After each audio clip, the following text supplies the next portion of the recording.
Hey, what's up, Dakota? I'm here with Militant Mind's own Tyson K and Miguel Medina, aka Resista. Say what's up, guys. What's good? What's going on? All right. I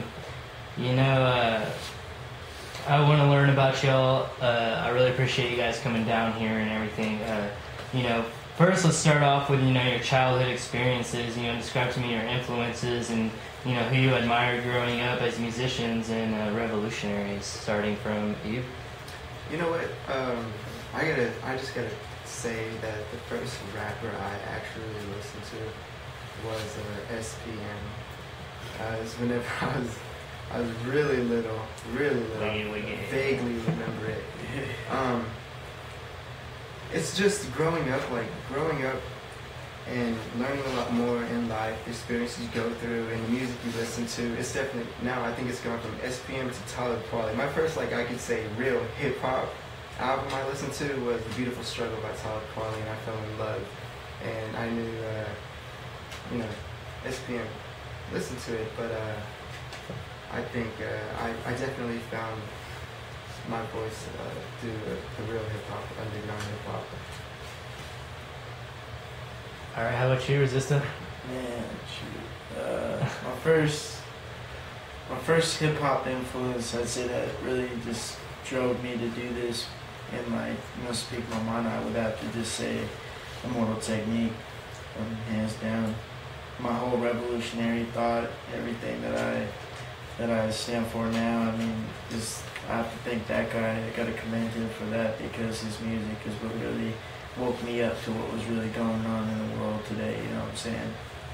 And I guess as revolutionaries, definitely Immortal Technique, but even that caused me to read, stuff about Huey P. Newton, Bobby Seale, Fred Hampton, Che Guevara, struggles from China, like Ho Chi Minh, you know what I'm saying?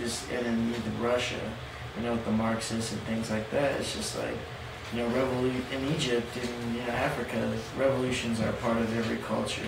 Every culture's had one, and America's only had one. They're only 200 years old, So, I don't know. I think that revolution is relevant, and if we forget about it and say that it doesn't happen, that's a lie, because it's completely around us and everything that we do. Revolution is change. That's the definition. So. Things are constantly changing in our world, and that's what Militant Minds wants to be. That's what we're influenced, revolution and change, is making things better. In a world of bad hype and negativity, you especially seem to really have an optimistic view on reality. I would like to learn about your views as well. Describe to me, each of you, your views on change as far as, the future goes, what you foresee. Well, definitely everybody changes as they're growing up and going through life. People are always changing. What about you? Man, the change that I want to see really. So I see a lot of people forgetting about their culture. Forgetting us as human beings and how we're connected not only to this world but to each other. It's like you can walk out the door and not even, live by somebody for 5 years, not even know their name, you know what I'm saying? Let alone know their life or who they are or even ask them for help, you know what I'm saying? People are just so separated and we're so kept up in a box in this mind frame of life that, there's so much more things going on around us every day that are affecting us, not only our health, but spiritually, mentally, and it's has a source, and there is things that are part of it and counter things that, affect our life, that are negative, and if it's going to take the people to do something about what's affecting them to change it. And so basically being aware, you know what I'm saying, like I want more people to be aware. I want people to start uniting. I want to start people remembering their culture, where they came from, whether you're white, black, Latino, what I'm saying, Chinese, Asian, South Pacific, indigenous. We're all in the struggle together as human beings, and if we don't change something quick, there isn't going to be a future for any of us, you know what I'm saying? And if that happens, which in mind is a possibility, who knows? Right. You know what I'm saying? The thing is that I wanna do something and not just sit there and let these things happen and not try to do something about it and go on through my life not doing anything. Like, I want to make that change. If it costs my life, then I'm going to do it. Like, whatever I have to say, whatever I have to do, I'm going to go to the end. And that's being a revolutionary to me. Right on. So, would you guys agree with me if I were to say, maybe it's not necessarily about race anymore? Like, politics aren't revolved around race anymore. It's not about black and the white. It's more about the rich and the poor. More. Would you agree with that? It's the oppressed and it's the whole system. I think it should be more about people now. We should all just come together, fuck the race and poor, rich, whatever, race, man. Yeah. It's just, we gotta come together as mankind. I think now. I mean, it's not. It's been that way too long. We've had that stage of life, so now it's just like it's beyond being angsty now. Yeah, it's beyond that. It's way too serious now. Yeah, way too vital. Way too vital. Definitely. So, I've hung out with you guys on a few occasions. Every occasion I did enjoy. You guys are definitely great freestylers. What I would like for you guys to do, if you don't mind, is do an acapella for me. And the acapella would be, your song, "The World in My Backyard." Would you guys be willing to do that? Yeah, that's my song actually. That's all my song. I'm on that one. Cool. Yeah, that song is. It's called "The World in My Backyard." It's a touchy song to me. Put a lot into the writing process, a lot of thinking, a lot of memories went into that. Basically, it starts off with my birthday, 1991, 3/11, March 11th. My birthday's right around the corner, brother. But it goes 1991, 3/11. Firstborn son, formed into heaven. Blue skies doesn't matter, the memory. Anything, everything, it all meant a bit to me. But then eventually, I grew up and knew what to do what, like an epiphany. Last one to stand, look them dead in the eye. Let the sunrise creep, like it ain't a surprise. Too mental, I had to keep the song simple. And when I get home, I'm gonna roll up all the endo. I thought I saw you yesterday. Was it you? Did you care that I walked away? Or was it me? I'm too far gone to say. I couldn't leave, had to keep pushing on to May. But if I leave right now, I may not leave the sound. Tree of life, roots upgrown from the sound. Let's go. It ain't that far. I got the whole world in my backyard. And we could play all day, all day. Living life, it ain't that hard. Let's go. It ain't that far. I got the whole world in my backyard. And we would play all day, all day. Living life, it ain't that hard. 1999, 3/11. Spiritual divine. I was 7. Yeah. Still didn't get it. Still trying to figure it. Back then, I didn't know about cigarettes. I didn't know. Basically, it's just like that. And it's just like, let's go. Right. It ain't that far. I got the whole world in my backyard. And we could play all day, all day. Living life, it ain't that hard. Man, it takes me back to memories like, for me, in my grandma's backyard growing up, and I had this tree house that my uncle was building for me. He never did finish it for me. It's still to this day, I think it's still stuck back there. Good memories, man. I actually wrote that song with a lot of my cousins in my mind. Mm-hmm. And then I actually wrote that song for them. But I've heard good things about it so far. But man, that was definitely touching. It was awesome. That's really what I wanted to do with it. But definitely, I mean, it almost leaves me a little bit speechless, especially hearing an acapella, just like blasted like that, and then back into, the concept of the interview. Now, Miguel, would you like to spit something freestyle for us or acapella for us? Yeah, we would love to hear it. I'll try. I'm going to give you guys, I think I'm going to spit Yeah, I'm gonna try to do this solo track for y'all. It's kind of a new one, but it's been a minute since I checked in. Truth, there's a lot of shit, man, that's happened since. Blue skies turn to gray skies, city lights. Mad crime, hard times, yeah, that gritty life. Just a product of this country, only mode to survive. Talking pictures and explicit when I kicking it live. This resistor, man, yes, I spit it so divine, so defined, and I'm living life in my prime. So hold up, slow down, wait a minute. Gotta choose the knowledge that you put in your brain. I'm sitting, I'm speaking gifts when I'm coming, I'm vivid, I'm coming explicit. And what the fuck you know about the things that I'm teaching? It's militant minds, one soul, one kind. Militia on the move, cause we dropping truth on a dime. Speaking these street logic, we street disciples in life. So coming down, man, cause the people I strive. That was freestyle, man. That was great, dude. You know, I really enjoy, you know, y'all's music. You know, even a cappella, you guys are fucking kicking it. And every time you guys spit it, man, it gives me fucking goosebumps. You know, how do you guys feel about, you know, where you're going as far as your career in the militant minds? Man, whatever we do, we're gonna stay true to our roots. What we've been doing, you know.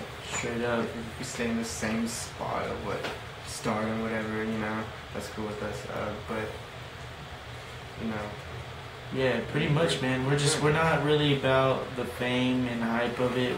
We have a message, man, and like, you know, it's like we're just homies. We get together, we make music, and it takes a lot of work. You know, everything that you do, you know, it takes a lot of work from all of us outside of our lives because, you know, we all work 9 to 5.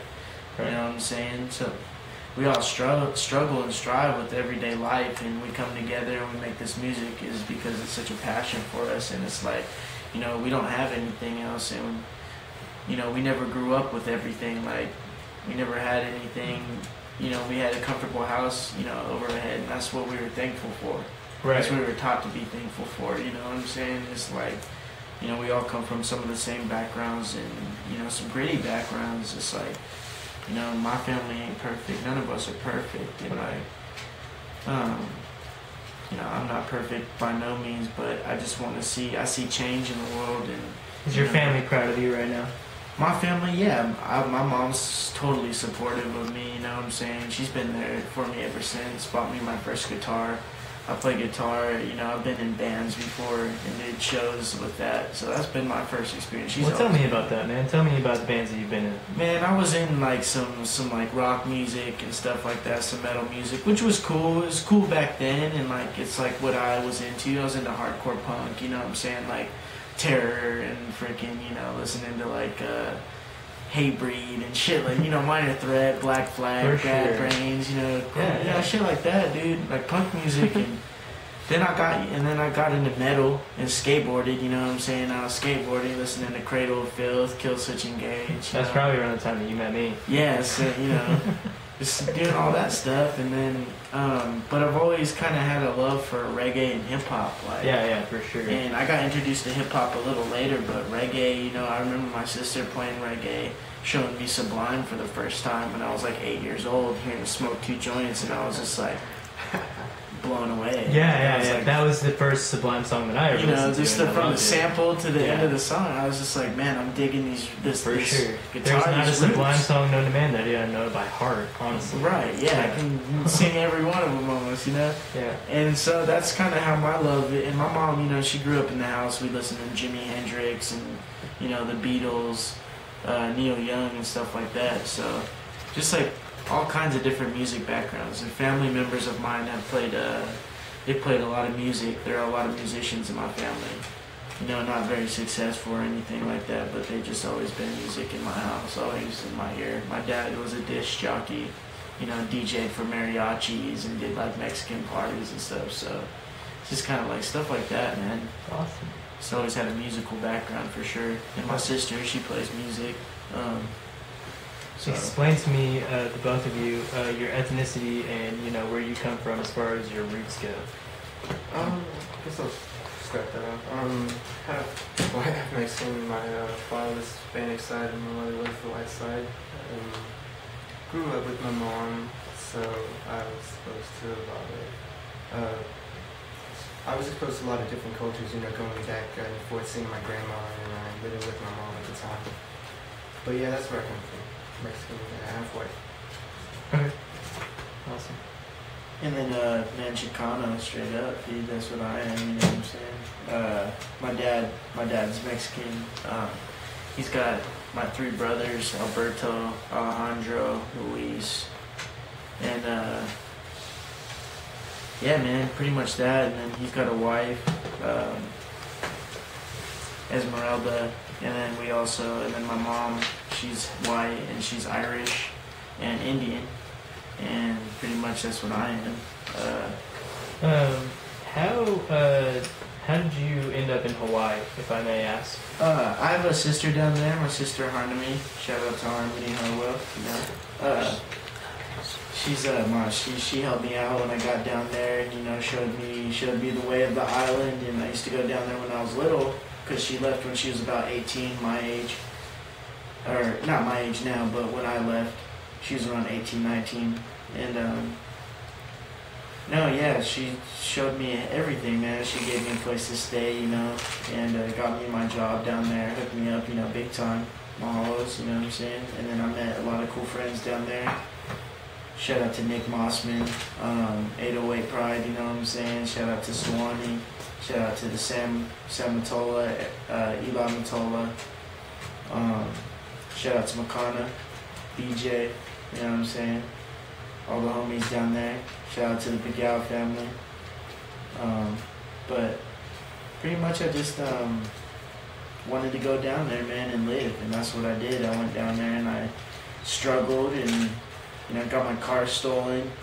Rode my bike up and down the mountain every day just to get back and forth to like 2 jobs. So that was just my story, man, as far as that place goes. But the thing about it is I learned a lot about myself down there, and I learned a lot about the sound that I wanted. I didn't record any music down there except for one song I dropped, Long Time Coming, which is on a new album. Yeah, I heard that one. I really like that one, though. And I dropped that one when I first got there. But after that, I just stopped making music, and I just focused on my sound, man, and did meditation and focused on who I really was and what I really thought revolution was to me and what all this was to me, what life was.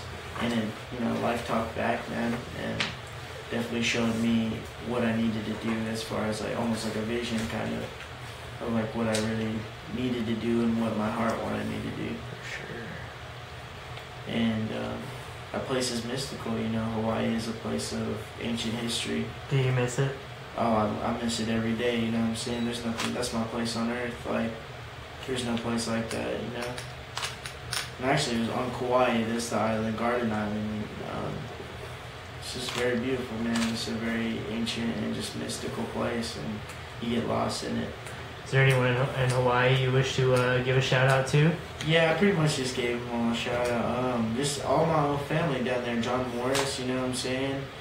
Grace Bryan, Cooey, Cyrus, my nephew Cyrus. You know, brother Kelsey. Just all my homies, man. All my 808 homies, bro, that just helped me out while I was down there. Especially my homie Nick Mossman and Makana, man. BJ. Man, those were my homies in the Matolas. You know, just caused havoc. And oh yeah, brother Corn, my friend Jackson. Corn, man, can't forget that guy. He's a hip hop head down there. And Chadwick, yeah, man, can't forget those guys either, man. Those Right are on. my homies, bro. Do you have any collaborations going on with anyone outside of the U.S.? I mean, even including Hawaii, because I don't really consider them as part of the U.S. They're a lot different. They're a lot more like a different country than Definitely the is a United different States. culture, that's for sure. Yeah. No, nobody out of the country as of yet. Like, I mean, we're down though. Like, we're so For sure. down for any collaborations with anybody from different countries. That would be sick. Yeah, for sure. Definitely want to put something that we want to do is put a, like for me it's like I got a lot of reggae roots, so I'm working on some tracks right now that I really want to, they're reggae dubbed out. Very You know, cool. They sound really sick, and so I'm trying to incorporate a little bit more of my reggae roots into there with my hip hop. I Yeah. feel that's a great combination, and I really enjoy it. Awesome. Yeah. Awesome. How long have you guys been, as a group, producing music and performing and also recording? Together, we've been recording, I mean, off and on for a couple years, since '09, I guess, since I met you. Pretty much that was the same year I met everybody else. I've known Derek since high school. He was always doing music, and he actually I was doing metal, and he was doing hip hop, and he already had some CDs out. And he would give me a CD and be like, yo, check this out, bro. And I thought that was tight. This guy already had a CD out, and like, slanging them in the high school hallways. Yeah. So I was like, this guy's tight. And I always used to call each other fool, because we were all the two Mexicans in there. And what's up, fool? You know what I'm saying? For sure. And nah, man, he was the coolest dude, and like we always just talk about music. But and then so basically 2 years we've been doing that, and then for the last 4 months since I've been back, that's how Militant Minds has started. So we've only been together really as Militant Minds for about 4 to 5 months, as a group recording music together. So awesome. Well, this is definitely the conclusion of our interview, and I really appreciate you guys coming out here, definitely, especially to the spot. If you both can do me a favor, take turns just looking into the camera and saying, this is whoever it is you want to say, and say, you're tuning in to OKC Live 405. All right. My name is Tyson Kimbrough. I'm a rapper. Just wanted to give a shout out to OKC Live 405. 405. Yo, what's up, man? This is Resista, Militant Minds. We out here, man. Shout out to Methotrexate, Sub-ENT, PNB, Evan Ricketts, man, all the homies in School of Thought, JB, Josh Ali, Sean C, Adlib, man, all the OKC rappers, man, repping the 405, and just want to thank everybody for our, supporting us, man. Keep with our music, ReverbNation.com/Resista, Facebook, Miguel Medina, Tyson Kimbrough. We'll have a mixtape out soon, so stay tuned for that. And you're turning into OKC Live 405. That's what's up. Stay true, stay real. Yes, sir.